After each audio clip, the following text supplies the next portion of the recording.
కొంతమంది నన్ను విమర్శిస్తున్నారు.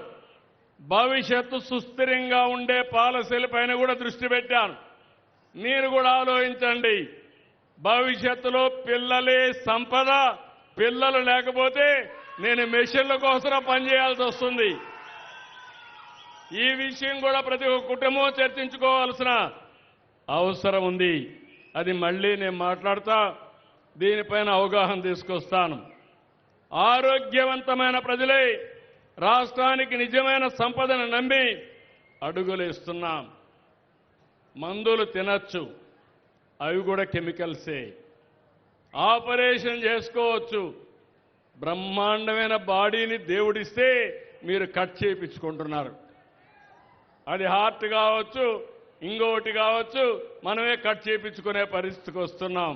ఈ విషయం మీరు గుర్తుపెట్టుకోవాల్సిన అవసరం ఉంది.